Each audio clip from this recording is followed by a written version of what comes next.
ایک باپ اپنی بیٹی کو شادی سے کچھ گھنٹے قبل سمجھاتے ہوئے، اگر ہر باپ شادی سے پہلے اپنی بیٹی کو یہ ویڈیو دکھا دے اور ایسی نصیحت کر دے تو یقین کرے کبھی طلاق کی نوبت نہیں آئے گی۔ بیٹی، یہاں تم نے جو کچھ بھی کھایا پیا، کبھی وہاں اس بات کا ذکر نہ کرنا کہ تم نے اپنے ماں باپ کے گھر اچھا کھایا ہے اور یہاں تمہیں اچھا کھانے کو نہیں مل رہا ہے۔ پیٹ میں جو چیز چلی جائے کچھ ہی گھنٹوں میں اس کی لذت ختم ہو جاتی ہے اور یاد ہی نہیں رہتا کہ کب ہم نے کیا کھایا تھا۔ کھانے پر کبھی کسی کے ساتھ بحث نہ کرنا، جو کچھ مل جائے شکر کر کے کھا لینا۔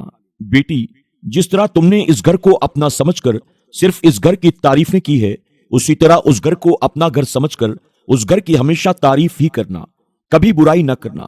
بے شک اب وہی تمہارا اپنا گھر ہے۔ بیٹی اپنے باپ کی باتوں کو دھیان سے سننے لگی۔ باپ کہہ رہا تھا، بیٹی تم نے ماسٹرز کیا ہے، مگر اپنی پڑھائی کا روب اپنے سسرال والوں پر مت استعمال کرنا۔ کبھی ان کو یہ نہ کہنا کہ میں آپ لوگوں سے زیادہ جانتی ہوں۔ بے شک اپنے گھر کے معاملے میں وہ تم سے زیادہ جانتے ہیں، کیونکہ ہر گھر کے اپنے الگ الگ اصول ہوتے ہیں، اپنے الگ الگ معاملات ہوتے ہیں۔ بیٹی، شوہر کو کبھی پیٹ دے کر نہ سونا، کیونکہ اللہ پاک عورت کی اس حرکت سے ناراض ہو جاتا ہے۔ بیٹی، روٹھنا اس حد تک کہ تمہارا شوہر اگر تمہیں ایک دفعہ منانے کی کوشش کرے تو فوراً مان جانا، اور اگر تمہارا شوہر تم سے ناراض ہو جائے تو تم اسے 1,00,000 دفعہ منانے کی کوشش کرنا۔ اگر وہ 1,00,000 دفعہ منانے پر بھی نہ مانے تو تم اپنی کوشش بار بار جاری رکھنا اور اسے منا کر ہی دم لینا۔ بیٹی، کبھی شوہر سے ایسی کسی چیز کی ڈیمانڈ مت کرنا جو اس کی حیثیت سے بڑھ کر ہو۔ اس کی مجبوریوں کا اچھی طرح سے احساس کرنا۔ جب تک سسرال والوں کے اصولوں کو سمجھ نہ جاؤ تب تک اگر کسی چیز کو استعمال کرنا ہو تو ان سے پوچھ کر اس کا استعمال کرنا۔ بیٹی خاموشی کے ساتھ اپنے باپ کی باتوں کو سن رہی تھی۔